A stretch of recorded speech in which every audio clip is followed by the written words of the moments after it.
let me show you something weird. This is a Mario Party minigame called Roll Out the Barrels. 6 items are put inside 6 barrels. They're shuffled around and you pick one. Most of the items are useful, but there's one decoy, Bowser Jr.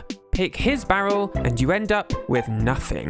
So far, so good, except that clip was from 2021's Mario Party Superstars. If we instead go back to 1999's Mario Party 2, that very same minigame doesn't feature Bowser Jr. at all, but instead a weird lookalike. This guy, Koopa Kid. Who on earth is he? Well, in this video, I want to talk all about Koopa Kid, the Mario character who got totally replaced. We'll look at where Koopa Kid came from, why he might have been created, and most importantly, why Nintendo got rid of him. Part 1. Bowser and the 7 Kids. So, before we get to Koopa Kid himself, let's set the scene. In the 90s, Hudson Soft, the studio behind Bomberman, and a long-running Japanese board game series called Momotaro Dentetsu, had become experts in making virtual board games.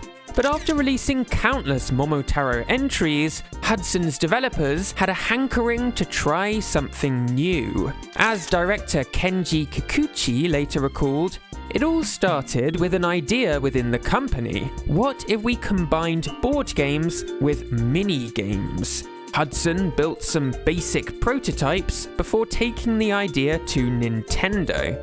And that is how Mario Party was born.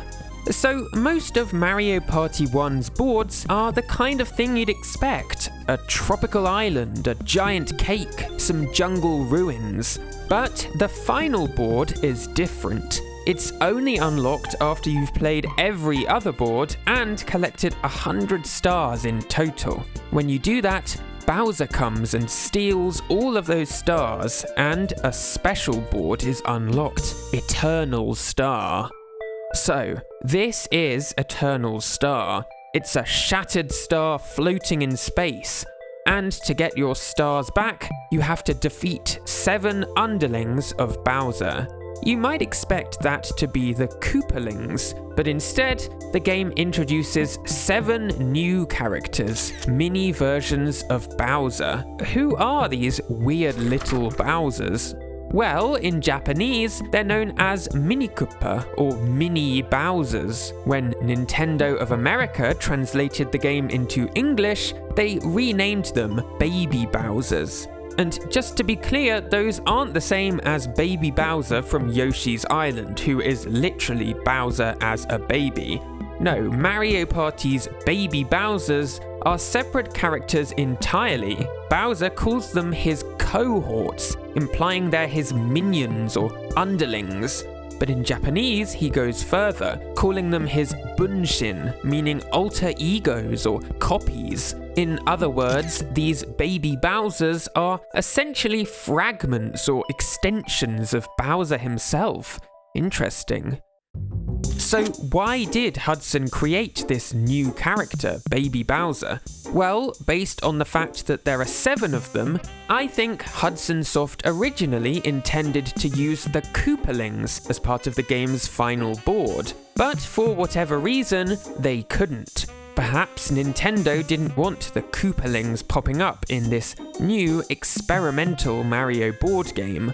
Or, more likely, Hudson Soft didn't want to create 7 separate 3D models for each of the Koopalings, and so decided to create a new set of underlings that could reuse a single 3D model instead. Either way, Mario Party went on to become a hit, selling nearly 3 million copies.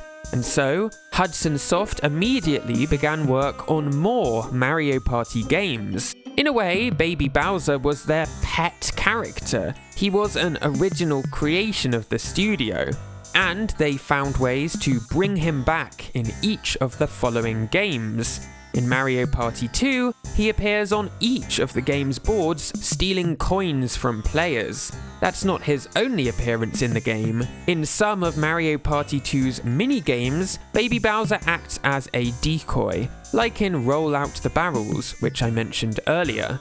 In Mario Party 3, Baby Bowser runs an item shop on each of the game boards. So, at this point, Baby Bowser had become a staple of the Mario Party series. But the next entry signified a major change for the character, one which would elevate Baby Bowser to a whole new level of notoriety. Part 2. Newfound Name, Newfound Fame.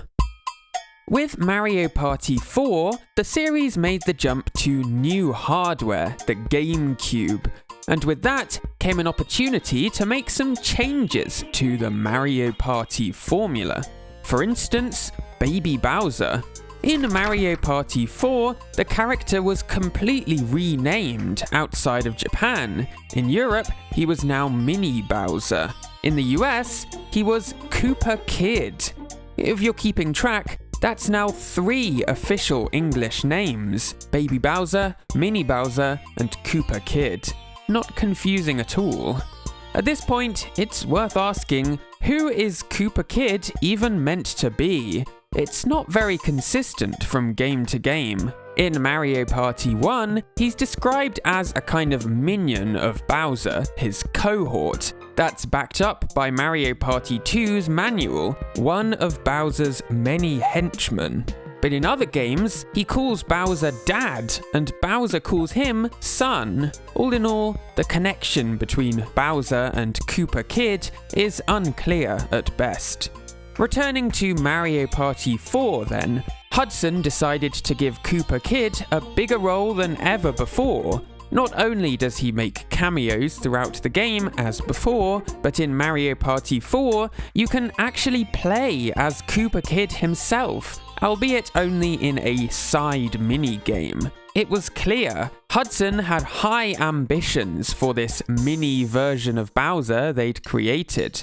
However, at the very same time that Hudson worked on Mario Party 4, Nintendo's own internal developers were making a new Mario game of their own, Super Mario Sunshine. Mario Sunshine featured a more involved story than previous Mario games, and introduced Bowser Jr., the official son of Bowser. Could Bowser Jr. put the existence of Koopa Kid, Hudson's weird creation, in danger? Only time would tell.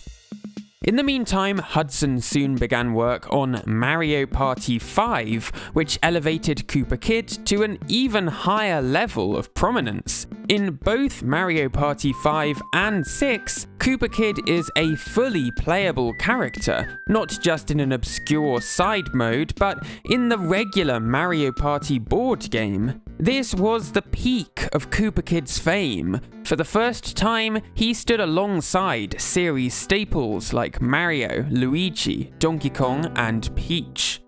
But already, the coexistence of Koopa Kid and Bowser Jr. was causing problems. Nintendo of America's own official instruction manual for Mario Party 8 mistakenly referred to Koopa Kid as Bowser Jr. at one point. That's not good. Meanwhile, an official licensed strategy guide for Mario Party 5 correctly names the character Koopa Kid, but lists his first appearance as either Super Mario World, where the Koopalings debuted, or Super Mario Sunshine, where Bowser Jr. first appeared.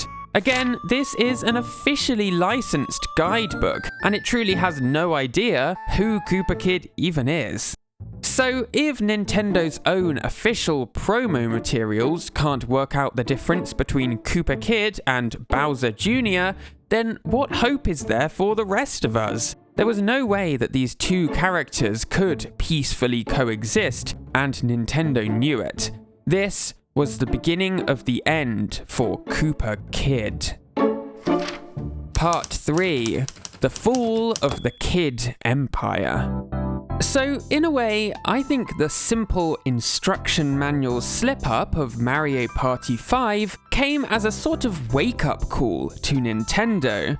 After being made a playable character in Mario Party 5 and 6, it's no coincidence, I think, that in Hudson's next two Mario Party games, Mario Party Advance and 7, Koopa Kid's role was significantly diminished. He's no longer a playable character in either game, instead reduced to small cameos like in the early N64 entries.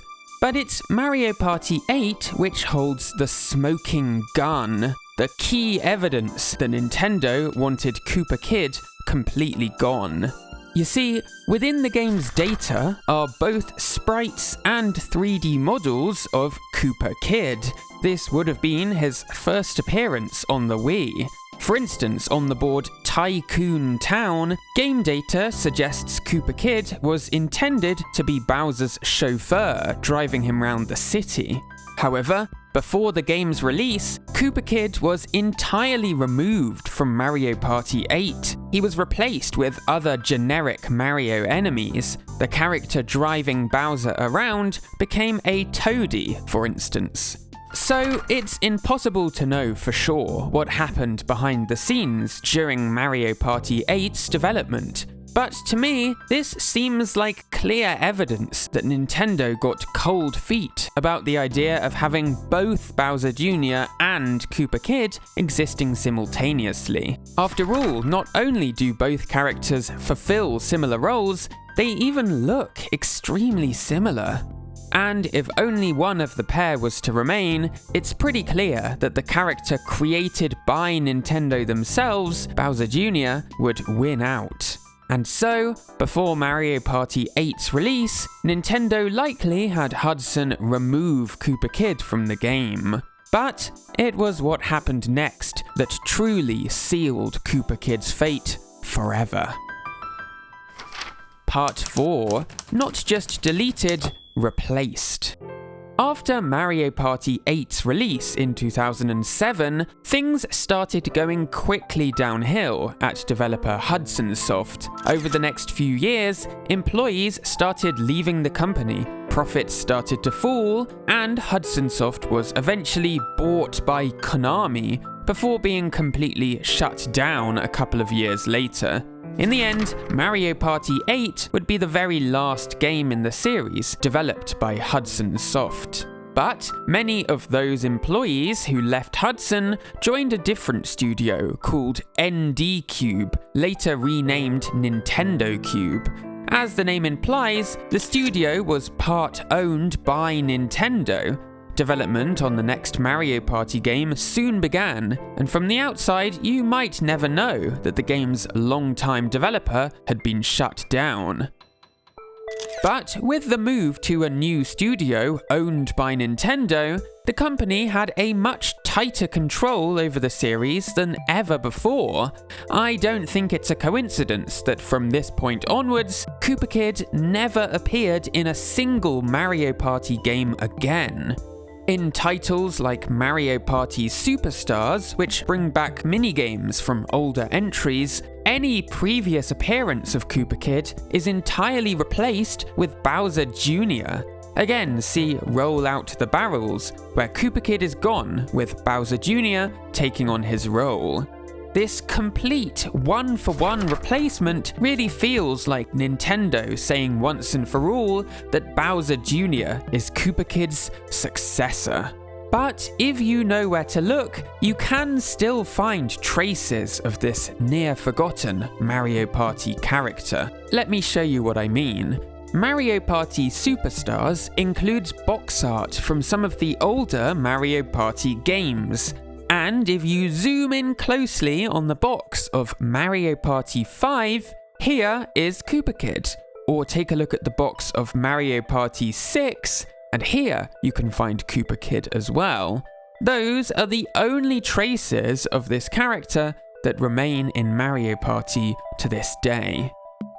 Now, I really think that getting rid of Koopa Kid makes a lot of sense. Having the names Baby Bowser, Mini Bowser, Koopa Kid, and Bowser Jr. all floating around just leads to all sorts of confusion, including from official Nintendo material. Now, all of those characters have evolved into just one, Bowser Jr. Much simpler. But for the many players who grew up with old Mario Party games, Koopa Kid just might be a real figure of nostalgia, especially in Mario Party 5 and 6, where he was a playable character. Returning to the series to find him totally gone, replaced by the newer, shinier Bowser Jr. must be an odd feeling.